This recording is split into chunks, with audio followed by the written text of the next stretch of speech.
Hi folks, Dr. Miller with you. This week we look at our week 4 video lecture, chapter 9, and discuss the location plan. Let's see here.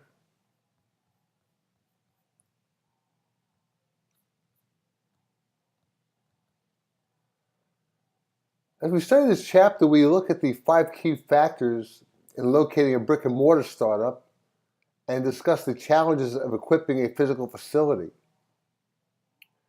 One of the biggest challenges of a brick and mortar type store is locating the location factor, the traditional physical store from which businesses have historically operated.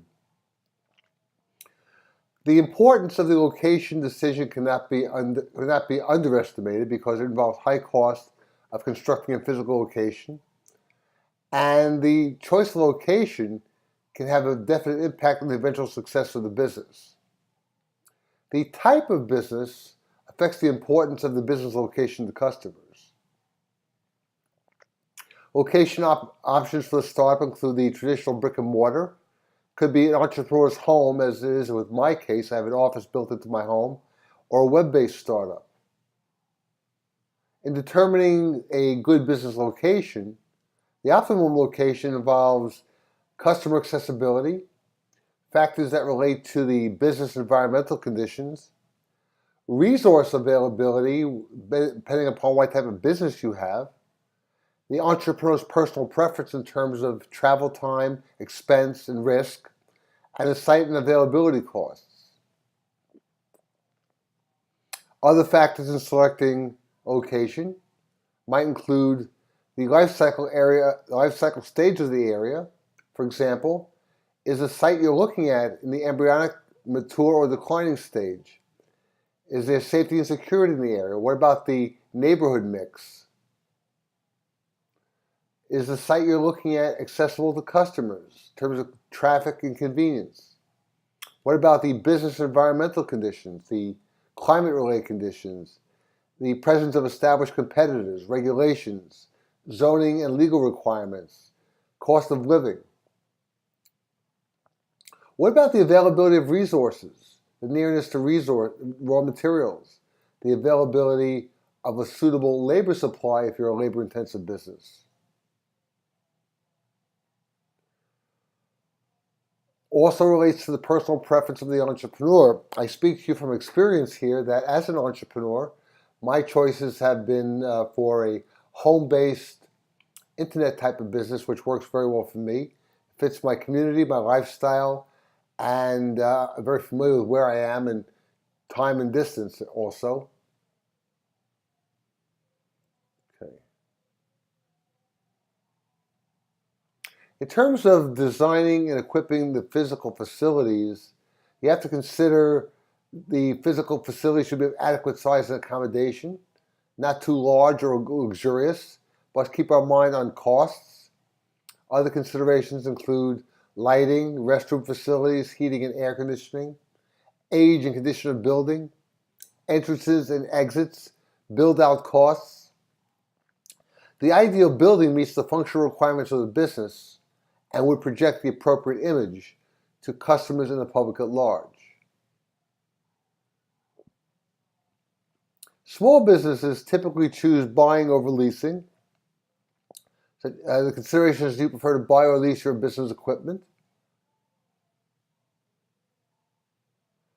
The most important advantage of buying business equipment over leasing is that it's cheaper overall. You can treat it as an asset as you wish. In terms of equipping your physical facilities, in terms of manufacturing equipment, general purpose equipment that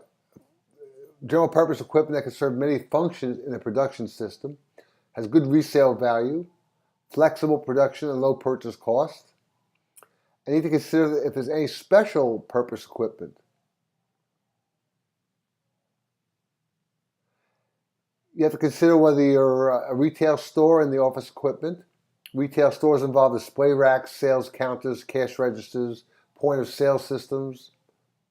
The business image includes lighting, displayed signage.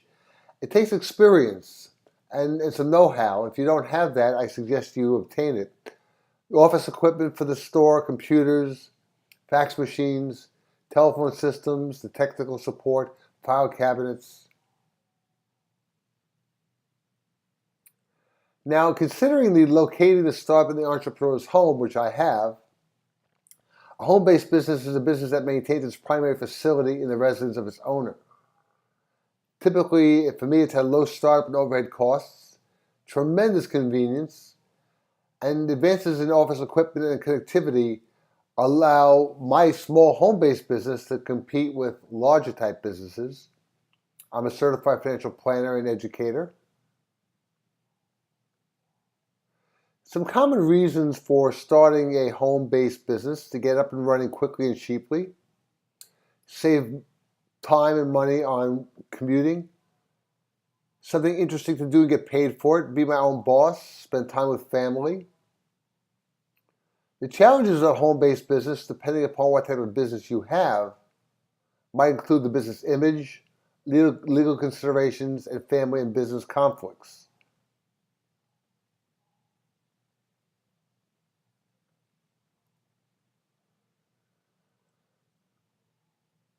The benefits of e-commerce located in a startup on the internet. The benefits of e-commerce to startups: it allows competition with larger firms in larger markets. In that sense, the internet is an equalizer.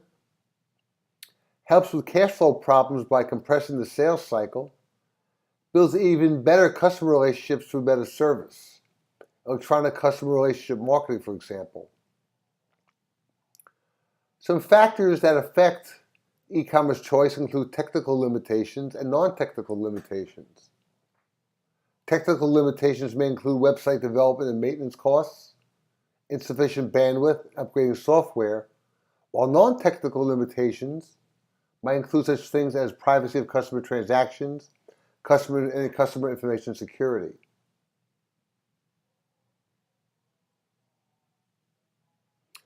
Some basic e-commerce business types based upon the type of customer served and the nature of online presence. In terms of the type of customer served, we look at business to business, B2B, business to consumer, and consumer to consumer. In terms of the nature of online presence, we look at information-based, content-based, transaction-based, and emerging other types of options. Business to business sells to business customers electronically. Business to customer is electronic retailing to final customers, results in bypassing the middlemen. The disadvantages of these forms of business is that integration costs to associate with larger online retailers, things such as payment security risk, ever more important now, and lack of direct access to computers. Consumer-to-consumer model is, again, depends upon the types of customers served. There can be auction sites where web-based business offering participants the ability to list products for bidding. There are advantages and disadvantages to the consumer-to-consumer type of model.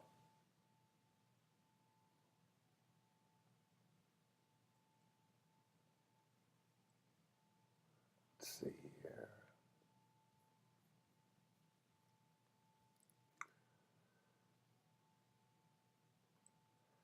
In terms of the nature of the online presence, things to consider is whether it's a content-based model, information-based model, transaction-based model, or emerging type of model. In a content-based model, the website charges an access fee for information, but does not trade in products and services. In the information-based model, the website provides free information about a business, its product, and other matters. In the transaction-based model, the website produces a mechanism for buying or selling products and services. Emerging models might include blogs, audio-visual podcasts, YouTube ads, and the like.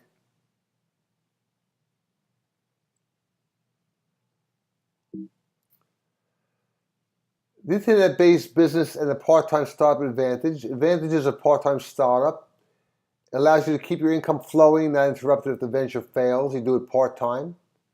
The part-time venture has flexibility and lower cost of launching a startup, and it reduces the risk of transition to entrepreneurial life, which I will tell you can take a year, two, or more. The disadvantages of the part-time startup is that you need to find a suitable location for a growing venture.